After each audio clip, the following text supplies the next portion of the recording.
Hello, everybody. Okay, hello, everybody. I'm really excited to be here. I think this is a wonderful opportunity just to stop and reflect and talk and kind of connect and think about how important your contribution is and how we all want to try and do something and be part of what's going on in Israel. So I tried to think of how I could be helpful, and again, I just want to state that I am a clinical psychologist, and I've been working my entire professional career, including now in Israel with Israelis. So even though I'm in the States, I'm still doing the same thing. As you all know, COVID brought us the magnificent opportunity to use Zoom. So I basically do the same thing I would do in Tel Aviv. I'm on Zoom most of the day, for most of the days, and it's amazing how that actually works. So I thought what I would do, I would give about 20 minutes. I'd kind of talk about the things that I think are relevant for you and that I think might be good starting points for conversation. Please feel free to comment in the chat or ask questions in the chat. And then let's open it up for conversation. Anything you want to talk about, ask. As far as I'm concerned, we can take it to wherever you want to go. All right, shall we start?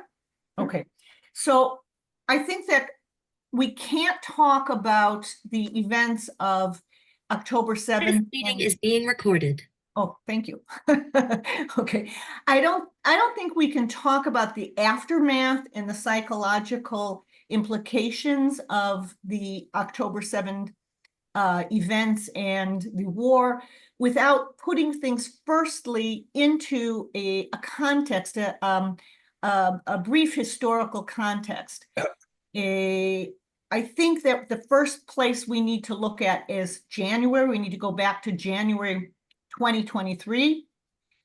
In January 2023, after 5 elections, Netanyahu took power, and he broke a lot of the agreed upon things that what we call muskamot, the things that people had previously avoided doing by bringing into his government, making a government small factions and giving them a lot of power, and basically creating a very right-wing messianic government with an agenda that many people in the country did not agree with or would not agree with. This agenda was designed to limit the power of the judicial system and to promote regulations that are consistent with a religious, messianic, and a very conservative doctrine. So that brings us to February 13th of 2023, when the government put out what they call the judicial reform on the table. And this initiated a conflict between the government seeking to give ultimate power to the legislative branch, and large sections of the people who perceived the judicial reform as a creation of a dictatorship. At that point, we started to see in Israel a division between us and them, with almost daily protests, strikes, violent police intervention. This is something that I had never experienced before, even living in Israel for as many years as I have. I've been in Israel since 1977. Never experienced the intensity. It was the first time I, as a person, as a professional, including my entire profession, we got out on the streets, and there began a conflict, an internal conflict between 2 factions, the government and the supporting of the judicial, those who support the judicial overturn, and the people against. And I think, as people have experienced in the state, this polarization created a divide into the country, which affected not only communities, but also families. Are you them or are you us? What side are you on? People using language we'd never heard before. What side are you on, right? And the other thing that's important to recognize is that the infrastructure of the country began to change within a few months as a new leadership, almost like an alternative infrastructure was created. Oh my gosh, wait a minute. Where did you guys go? We're here, Kyra. Okay.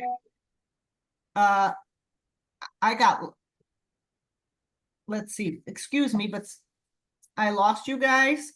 We can hear you and see you. Okay. All right, I don't know, let's see. I was seeing you and now I'm not. Okay, All right. So anyway, I'll just go on and I'll say, so, Yes. okay, so what happened? And mute their so that we don't get the feedback. That would be really helpful. Oh, I got you guys. I'm back. Okay, you're back. Okay, so what happened with this infrastructure is very interesting from a sociological point of view, is we began to have like an alternate system where people who were in business, in the professional professional and the military began to create organizations which replaced those, or were able to later on replace those that were those functions that were actually supposed to be through the government. So we began to have we had our system and their system, and a leadership came up, which began in February and became extremely, extremely important after the war broke out in October, because we had all these organizations in place and ready to go. So by the summer of 2023, it became very clear to most Israelis that we were headed for disaster. And the question was, is it going to be an internal war or an external war? And it was just basically a fear that everybody began to have, which was, are we going to fight among ourselves, or are we going to have a major all-out war? That brings us to October 7th, when the entire country of Israel, as well as people all over, awoke to a massacre that was previously unconceived by anybody in Israel, unprecedented, and only comparable to the events of some 80 years earlier in the Holocaust. Okay, so that's where we're coming to. Now, I want to switch gears a little bit and talk about two traditional values which have always been, I would say, a backbone of Israeli personality, characteristics, and society. Okay, and the first one is resilience. And everybody in the States, people pride themselves in the States as being resilient. I think it's very, very like Americans. Being a culture built on survivors and built on survival, the exhibition and exhibiting resilience is something that's not only part of the structure, but it's also something that is considered to be valued, okay? Especially in the in the face of relentless threat. So I would describe that as a characteristic. Let's say, yes, Israelis, can you describe them as being, in general, as very resilient? But it's also something that is taught and is promoted as a value in Israeli society. So the second value that I want to talk about, to me, is the backbone of resilience. And that's something that's called in Hebrew, aravut hadadit. The translation of that in English would be mutual guarantors, or I would say more mutual responsibility. That value is well seated in the history of Israel, especially in the socialist organizations and the socialist infrastructure that built Israel. And the concept of aravut hadadit is so ingrained that it becomes something that most Israelis until October 7th would take for granted, that you're looking out for me and I'm looking out for you, but we're not doing it as a favor. It's not like, oh, because you're a nice person and you're my neighbor, you're going to take care, you're going to help me and I'm going to help you. but it's a responsibility. I need to know that I need to get up in the morning because I have to take care of other people. I have to do for other people. I have to send my kids to the army, but you're sending your kids as well. And whatever happens to me happens to you. So this concept of togetherness, of connection, and mostly I would say responsibility, to me has always been the backbone of resilience. Because we know, or the concept is that we're not alone. We know from a lot of research in psychology that one of the predicting factors of surviving trauma, we learned this from the Holocaust, is being together as a group. People who had people with them, who went through horrific events with other people at the same time, survived better than people who did not. So this concept of you and I together in the same boat is the backbone of Israel. It helps us also to understand two things. One, how people can endure sending their children to the army or their family members or going themselves, because there's a sense of other people looking out for them. There's a sense of I do mine, you do yours. And it also helps us understand even how important it is in Israeli society that hostages are returned, okay? Because there's a lot of talk about this today as like, if we look at sheer numbers, the whole idea is if I send my child out, I've got the whole IDF to back him up, right? And no matter what happens to me or my kids, there's the cavalry out there that's going to come in and help. So here we come with these values, and these values have been very, very, very significantly challenged for the 10 months or 9 months previous to the October 7th. So on October 7th, here we are, the entire country wakes up to sirens and alarms, which most people immediately recognized were not the usual events. And here we now have two kinds of trauma. We have the trauma of the individuals who are fighting or being directly attacked and are waiting for help to come, which doesn't come. And we have the trauma of the people who are watching this, watching it, listening on their phones, watching this on the television. They had the people reaching out, where people were reaching out to the television, and the people watching their family, friends, countrymen being attacked and everything else without anybody coming in or without enough people coming in to rescue them. So what we have here is compounded trauma. And probably one of the most important information that we as psychologists have learned about trauma in recent years is that the sense of being alone, as I described a little bit before, makes trauma much more, predicts the extent to which trauma is debilitating, right? So knowing that you're not alone, that somebody's out there taking care of you and looking out for you, or that you're with somebody who is experiencing this together, that actually mitigates the sense of trauma or the debilitation, how debilitating trauma is. And here we have people who are going through the most horrific event that we've had in 80 years, and nobody is coming to help them. And people are sitting in their homes just very close and watching how these people are not being helped. So here we have quite a few types of trauma that are going on and people who are experiencing the original trauma. What we did see then is the something that we hadn't seen before in Israel, which is people taking personal responsibility, people just grabbing their guns and getting into their private cars and going down to fight.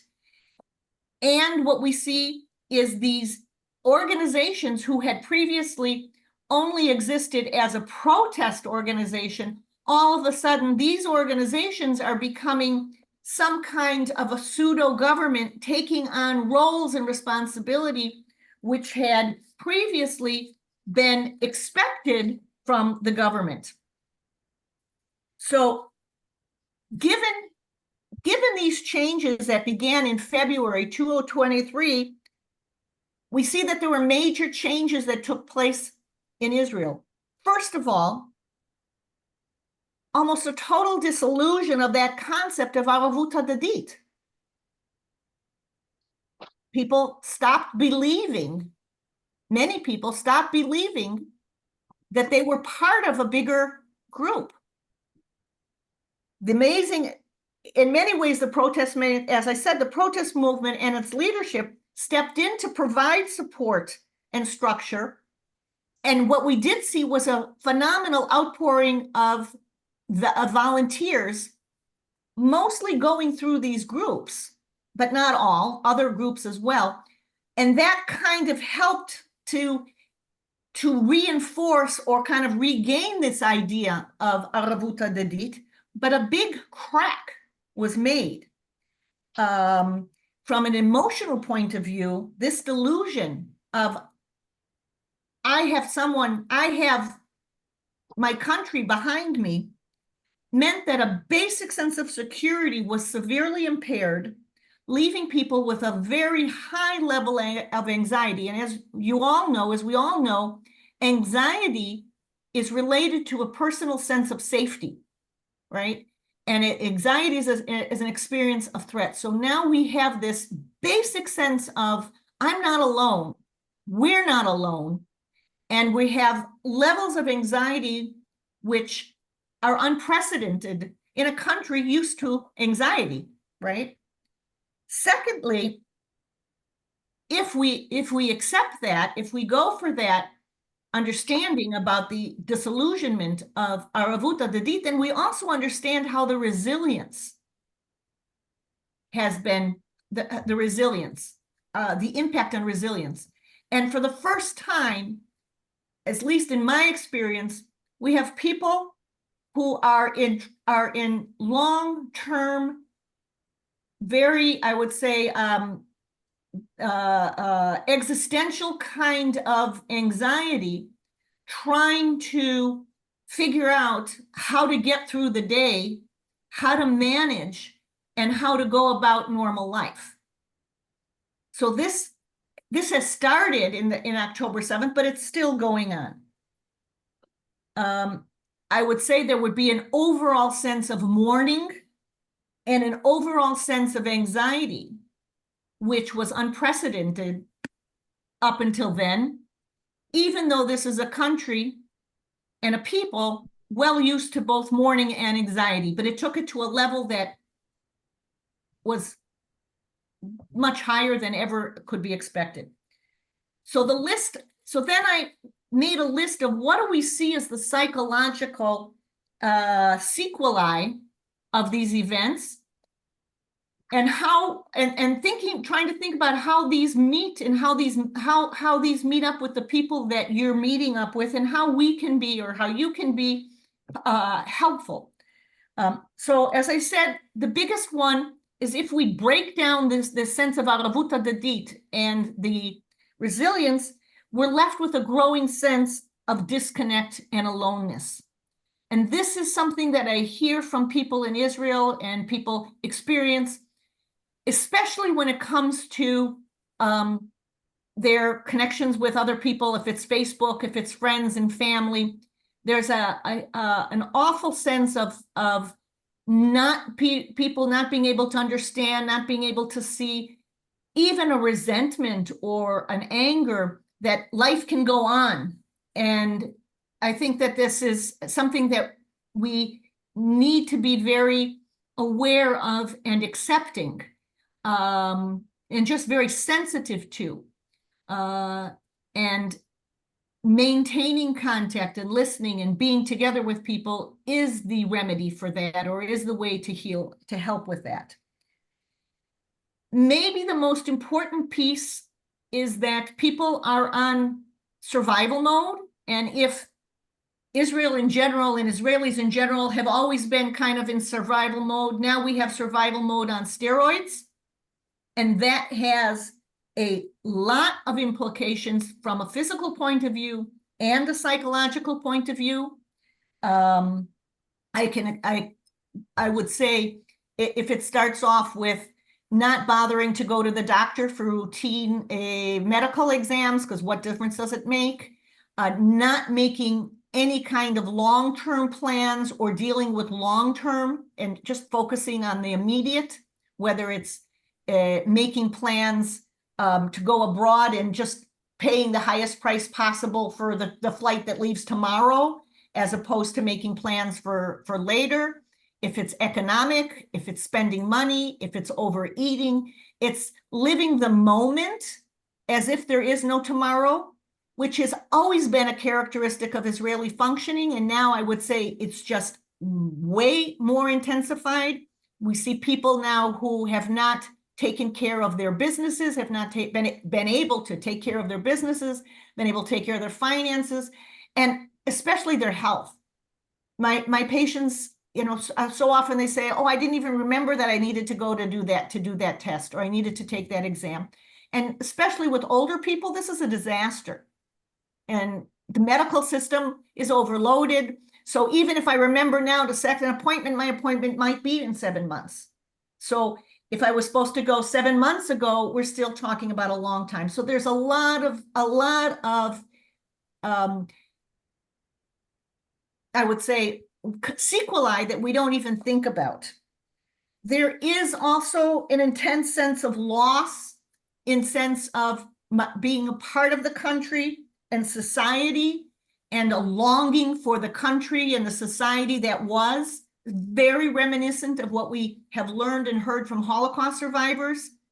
I hear all the time, this is not, from many people, this is not the country that I grew up in, this isn't the country I believe in. A large number of people have left, both out of, starting from January and February, we saw many people leave the country, people making plans to leave the country.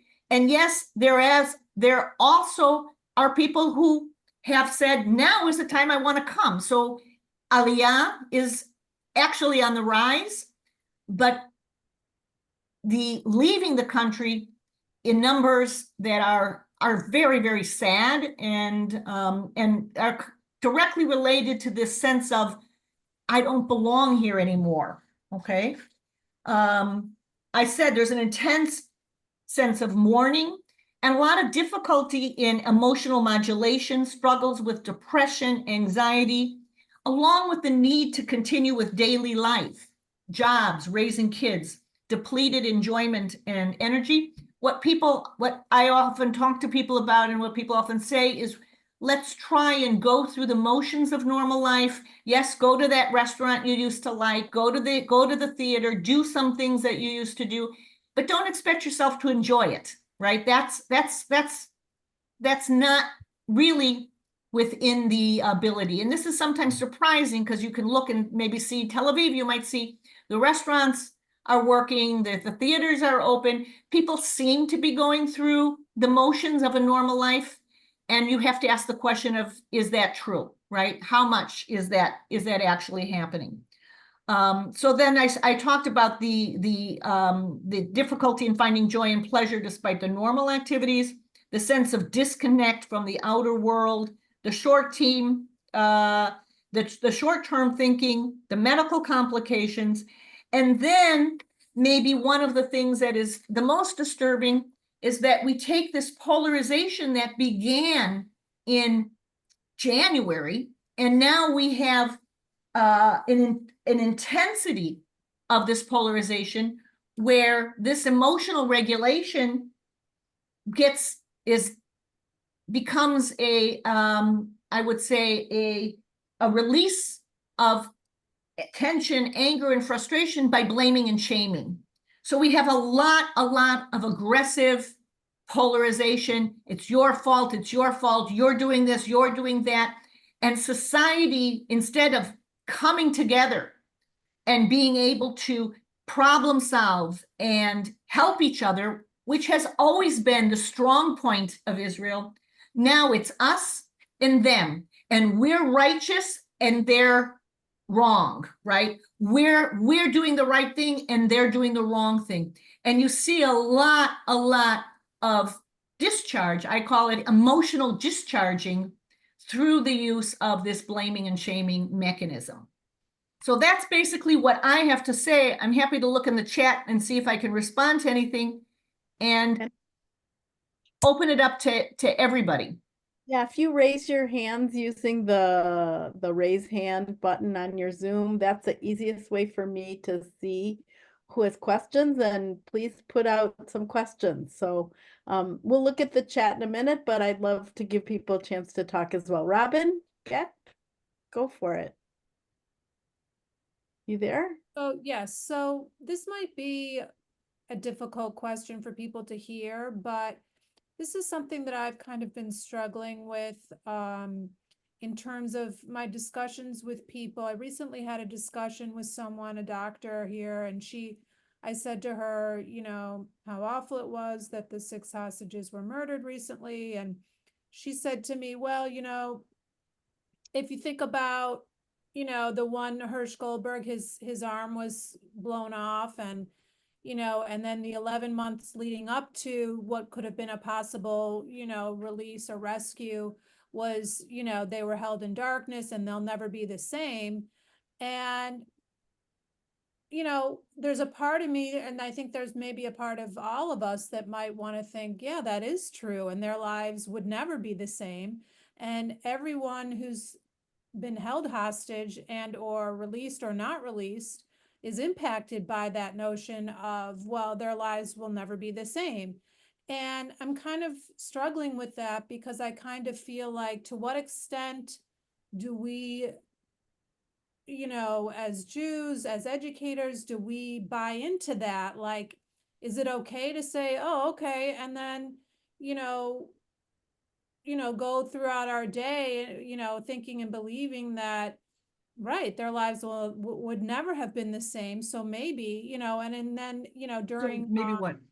Rachel Goldberg's eulogy, she said, finally, you're free, Hirsch, because he was this traveler, he was this adventurous type. And I kind of struggle with that too, because it's kind of like, you know, of course she needs to find a way to manage right now. And so those words obviously spoke to that. But I just wanted to know maybe what you think, what others think about that kind of, like, well, their lives would never have been the same. And, you know, they lived in darkness for 11 months and, you know. Oh, I understand. You're saying it as a way of calming the pain. Yeah, in a sense, yeah. I mean, it's kind of like, you know, and then, you know, and a lot of the people that have been that were murdered, and, you know, would they have wanted to live a life, you know, or people that were maimed or, you know, are now very severely disabled as a result of the war because they were shot at or, you know, terrorized in some way, like, you know, how do you manage with responding to those people and to that kind of pain? Yeah. Well, I think there's a couple of issues here that you brought up, and one of them is when we look back and we're mourning, how do we find solace? Right. And you know, like my daughter was in the army with Edna Zacharia, who was one of whose bodies was recovered earlier, and she had been very, very badly mutilated and attacked, and my daughter, who knew her, you know, just said, all I can think of is now she's not going through anything. Right. Now, Right. that was that was the natural way of, that's the way we find solace, is that we remind ourselves that that suffering has ended. Right. In terms of making decisions, you know, you don't know. The country of Israel was basically built by people who survived horrific situations, and they actually went on. Yes, none of the Holocaust survivors who built the country came out like with their lives the way they would have been, and Right. yet they went on and they built a very prosperous and healthy, I guess maybe not about the right, but they built a very prosperous and ambitious and resilient country. So I think we can only use that kind of thought in terms of as terms of solace. In reality, there are currently at least 30 people who we know that are suffering on a day-to-day basis in Gaza. And the focus that I think that I have and most is to bring whoever we can back, either for burial or to rehab. And I think that that's the commitment that we need to find, is that the important thing is, when you have a country like we have, if it's, first of all, if it's your son, it could be my son easily, right? So it's just the dice somehow. The fact that my daughter wasn't at that music festival is because she doesn't like that form of music. So she could have been at a different music festival, right? So so the throw of the dice in some ways decided whose children it was, but there's a feeling of all children. And here is that place which is sometimes hard to understand, but if everything is not done to bring those people back, Right. who's going to send their children tomorrow? Right. No, I understand. I agree with that. Kyra, I'm gonna call on a few other people, and thank you, Robin, for launching us into a very rich conversation. Cindy, then Tybell, and then Marcos, okay? And I'll remind you, Cindy, you're next. Okay. Yeah. Hi. Thank you. Most of the people on this call, I believe, are outside of Israel, some from Israel, most from the States, I would assume. Mm-hmm. And one of the things that I have been talking about with the person that I work with, Taja, she's on the call. Hi, Taja. And she is a school psychologist. So imagine that job right now in Israel. Amazing. One of the things that we hear a lot being over here in the States is a certain sense that Israelis feel that American Jews may be abandoning them. We certainly don't know what it's like to live in Israel. This is something Taja and I talk about. I've been there many times. I don't live there. And, I feel like that's another sense or source of abandonment that Israelis feel now too. I think, what I hear among everyone that I'm around all the time is just like, get a peace deal and get these people home. And yet people in Israel, still many are supporting that the government has to do what they have to do. And that just leaves us with a lot of hand wringing. I mean, we don't know how to feel. We want to support. I went over, lots of the people here on this call went over to Israel. You do what you can for 2 weeks or something, and then you go home. And so I guess I don't really know what my question is. It's just that I would imagine that contributes to the feeling, just that feeling of abandonment, or the you're not here, it contributes to another feeling where my whole lifetime of growing up in the United States, it was just unflagging support to Israel. Now that's a different story. Right.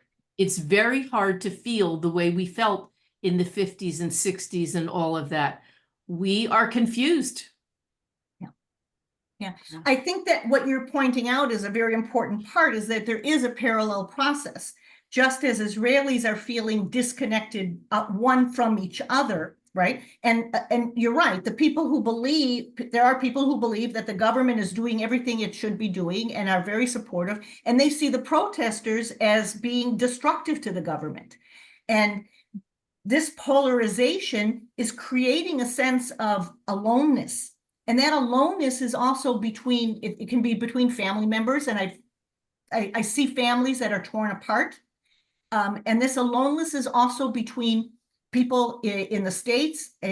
I see it in the community here where I live now in Sarasota. We have a lot of discussions about the interface between the Israeli community and how they perceive support, and the American community, how they perceive being supported, and how difficult that word support, what does that mean, right? Does that mean that, does supporting the people of Israel mean I support the government? Does that mean I support, what is this? And this disconnect, like you said, makes us wish we were back, or makes us long for the 1970s or the 1960s, when things seemed to be much clearer. There were cowboys and Indians, there were good guys and bad guys, there was us and them, but it was us and them.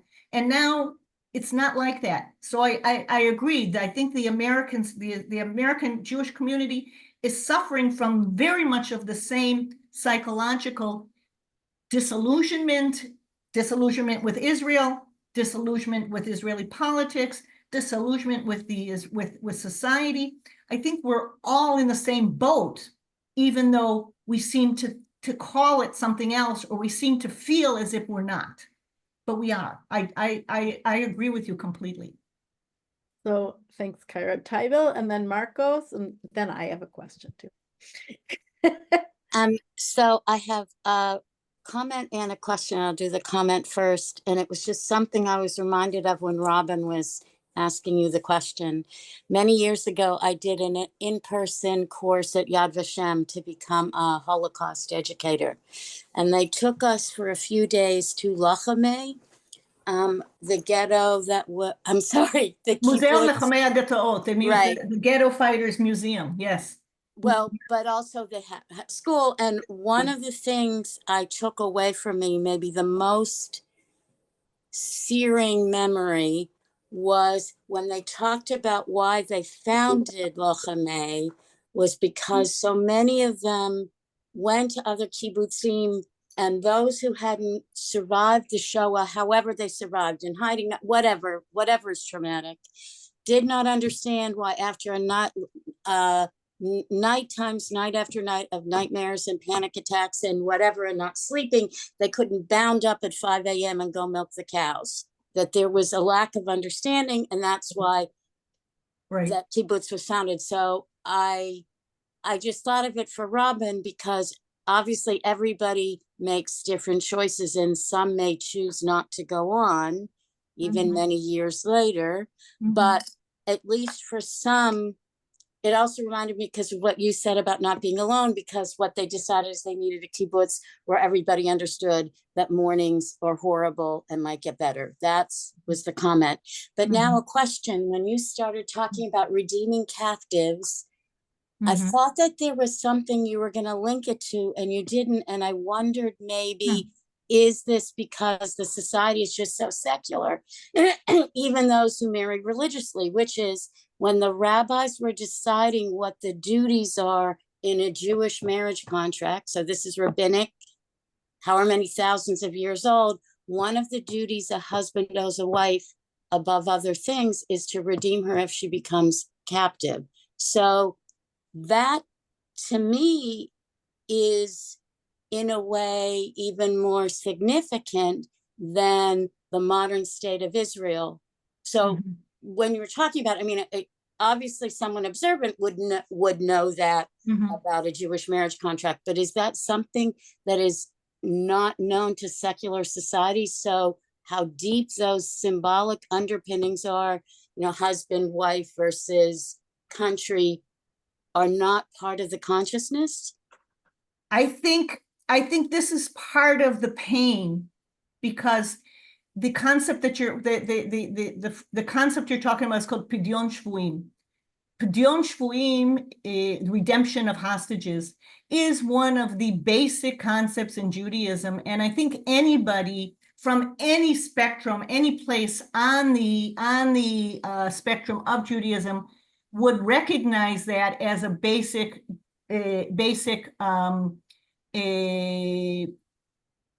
I would say requirement. And this is one of the reasons why this has become so heated. And it's interesting because it's not necessarily, this rift is not necessarily between religious and not religious. Some of the religious have become very, very outspoken about the need for redeeming hostages, for redeeming captives. And right, exactly, Yom Shvuim, that's exactly what we're talking about. So it's really about more about what started to happen in February and in January, because the portion of the government that is so leading the decisions with Netanyahu is not the mainstream religious parties and is not the mainstream religious organizations, okay? And therefore it has become more of a political decision. And this is, of course, the criticism that we heard yesterday from two former IDF generals, is that the need for Netanyahu to keep his party united supersedes any Jewish, religious, any other consideration, right? And part of the hope is that that this is where some of the change will come from, from the religious parties. Okay, Kyra, thank you. I'm gonna ask people to be a little shorter in their questions because we have people now queuing up to ask and we have only 15 minutes. So Marcos, then Jean, and then Joy. So go ahead, Marcos. Thank you. Well, first of all, thank you, Marla and Kyra, for both setting this up and facilitating this meeting. I think it's really valuable. And one of the things that I hope to glean was how I can best support my student. Right. And I wondered, Kyra, if you could also talk to pre-existing trauma and drama in family systems. My student slash friend, I would call him, has experienced major racism throughout growing up. He's Ethiopian. And also he's been called up twice. He comes from a family system that's somewhat dysfunctional around parenting, et cetera. So I wondered if you could address that. Yeah. I thank you for that question. That's one. So the first thing I wanted to say is connection in Israeli sense is through physical and emotional connection, right? I know that Americans tend to give support by giving money, and the money is valuable. But for an Israeli, calling him up and saying to him, "Hey, how you doing? I'm thinking about you. I'm worried about you. Are you okay?" Or showing up at an event, it's that. So the fact that you are in contact and talking and listening and asking, "How are you doing?" That is probably the most important emotional way to show up and to help to give support to your students and to any Israeli that you meet. I don't know, what I remember somebody telling me that when they had a shiva many years ago, they counted how many people were at the shiva, and it struck me as weird. Like, you're in the shiva, but that was the moment that because this gets back to that issue of not being alone, right? So yeah, so the first thing, it doesn't matter what you talk about, how much you talk or whatever, being there, talking, expressing interest, expressing concern. Second part, we have something that's called complex trauma. And this is something that Israel is going to be dealing with forever and ever. I mean, we have that from the Holocaust. We're not done treating the 6 generations of the Holocaust sequelae. Complex trauma is exactly like it sounds. When we have a trauma, especially one that we have not been able to work through, we have not been able to find meaning and integration into our daily life with this trauma, then another trauma, even a small, insignificant, which we don't have right now, is extremely, extremely debilitating. So it's just compounding the situation. And we're seeing this now. I don't know if you know, but the IDF has now decided to call up reservists who were previously released from service due to PTSD.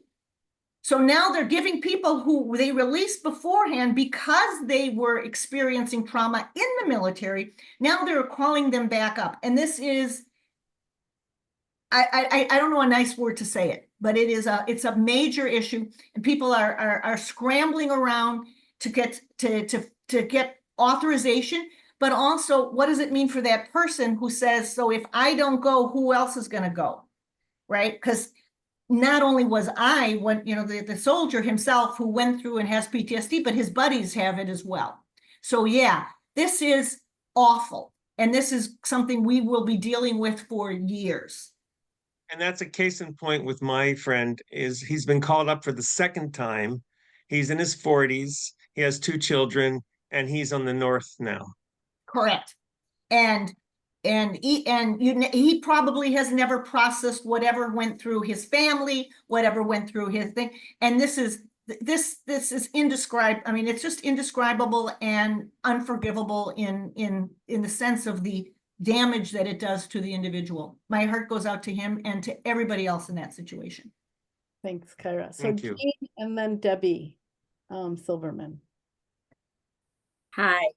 My question, you may have touched on it because my internet was going in and out, but basically I have 2 students, and I find sometimes I'm walking a balancing act, because one of the things we talked about in our tutor talks after October 7th is that our students needed us to talk about other things with them, give them a sense of normalcy. So most of my work with my students has been talking about all kinds of things, not particularly trauma. But every once in a while, like after the 6 hostages were found dead, I had to acknowledge it. And I don't know sometimes if I am putting salt in a wound, or it would be insensitive to just say, so what'd you do this week? Okay, So I love that question. I love that question. And I can tell you, as an Israeli who's walking around, who was walking around the United States in October, how hard it was, because it still is, it's still hard to go into a coffee shop where people are really discussing the advantages of one kind of flavor in Starbucks as opposed to another flavor. And all you want to do is you want to scream. On the other hand, going into Starbucks and making a choice is probably one of the healthy things to do, because it reminds our nervous system of something that is normal. So my suggestion is this: you acknowledge.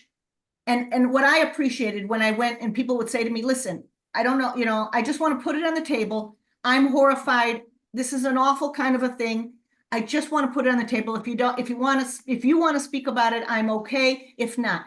And I think your sensitivity is really, really good, because there's a tremendous amount of benefit to being able to do small talk, as long as it's clear to us that we have something else that we're not talking about, right?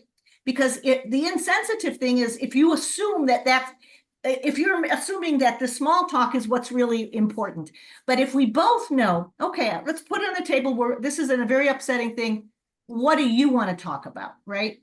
If it's on the table, it's there whether we're talking about Starbucks or not, okay? And that's my suggestion. Acknowledge it. Feel free to say you are upset about this, you're horrified. Share that, but then don't expect them to take care of you, but to say, that makes me wonder how you're doing. And do you want? And yes, and very often patients of mine will use their hour, which they're paying a lot of money for, to talk about things that have nothing to do with what's going on. And that is exactly the understanding how sometimes that is so important. Yeah, I'm still a mom, and I still have to worry about the school books, right? And I still have to worry about other issues. That is reaffirming humanity in a time when it's so hard to just feel like a human being. So thank you, Jean. I think that's a really good point. Thank you. Next is Debbie, and Kyra, just for your knowledge, Debbie lives in Jerusalem. She's originally from Chicago. Like you. Hi, Kyra and everybody. Hi, Debbie. Kyra, actually, I don't have a question. I just want to thank you so much for sort of, as someone who's lived here during this whole period of just sort of putting it together because, and I totally agree with absolutely everything you say. So guys, you should really take Kyra's word as the Torah, because I think that's what I would say, if not all, most Israelis are feeling these feelings for the last 11 months, and it doesn't matter if you're on the right or the left or religious or not religious. I think that the only thing I just wanted to add is that sometimes the comments that I personally get for people who are in the diaspora are sort of, well, you know, it was, you know, it affected you at the beginning, but now things must be a little easier, or because you personally did not have someone who was murdered, maybe it doesn't affect you as much.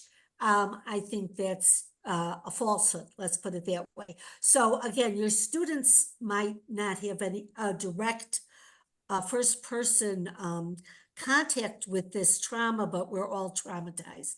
And the other thing I just wanted to mention, I was at the Shiva last night for Hirsch Goldberg, Poland, and it was, I mean, the family is just incredible and tough, and there were just hundreds and hundreds of people coming all the time. And I'm going to send Marla, there's a link I just got that you can leave a message for the Polands. They've opened up a site. So if anybody feels the need, you know, to express themselves and share whatever they're feeling with the, you know, with the family, I'm sure they would appreciate it. I'll get that out. Thank you, Debbie. Thank you, Kyra, again. And I just want to, if I can, just one moment, there's a very, if you get a chance to look on YouTube, look up a video by Brene Brown on empathy. And she describes exactly what Debbie was talking about, what is empathy and what is not empathy. Empathy is, we're in this together, right? And that creates connection. Or I know, or I think I know how you feel, but validating that and being able to validate. When you do what you described, that is probably the least empathic kind of a response, because it's supporting yourself. Well, I don't have to worry about you anymore because I've decided that you're okay, right? And it gets me off the hook. So I'm not going to lose sleep over you because you're okay. But it totally, totally invalidates the experience of the other person. So, and it's a very cute, it's a very cute video. If any of you have seen it, or if you've not seen it, kind of gives us a good idea about how to be empathic when it's really hard to be empathic. It really is, because we are so emotionally involved ourselves. Thanks, Kyra. Richard, go ahead. Thanks. I'll try to be brief. First, Kyra, thank you so much. It was a wonderful, very helpful presentation. I just wanted to make a couple of comments. I guess one to Jean. You know, my student, and I'm a retired psychologist myself, my student's main way of dealing with things is through avoidance and denial. And I have to respect that. I mean, I check in with him occasionally, particularly when something especially terrible happens. And he reaffirms that I'm not looking at the news, I can't do it. And so I back off, and I hope and trust that at some point he will, but it's not being viewed as putting salt in the wounds. I think it's being received as, okay, I appreciate that, but I'm not ready to deal with this at this time. And I think Cindy made a comment earlier about Israelis feeling so, and understandably abandoned, and so people may come over and volunteer and then they leave, and so maybe that increases that. All I know is that even when I did a very brief volunteer stint, the level of appreciation, not just for the psychological, the emotional impact, but I was on an Army base, and what they said is, we don't have the manpower now. So you're doing this is not just kind of a feel-good thing. We need this, and you didn't need to do this. And so what I really got from that was the resilience rather than the feeling of abandonment.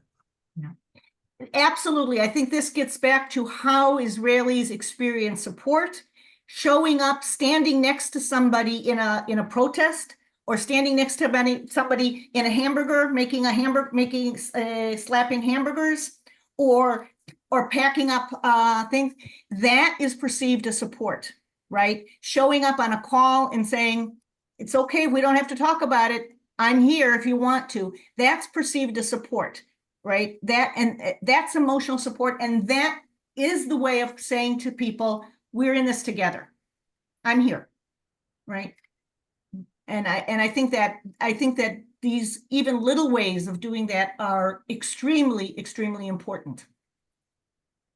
Thank you, Kyra. I have one follow-up question. There were many good comments in the chat, and a lot of them got into sort of that political background. And I've wanted us to focus more on the psychological issues. So that's where I've been going. But one of the things that I've been observing is a lot more issues with students not showing up to their training sessions and sort of disappearing and being hard to reach and making people feel bad. And, we're following up, but I kind of wanted to get from you sort of how we navigate that, what's sort of normal to expect and what isn't, and what's the reaction that we should give to the student when they sort of reappear.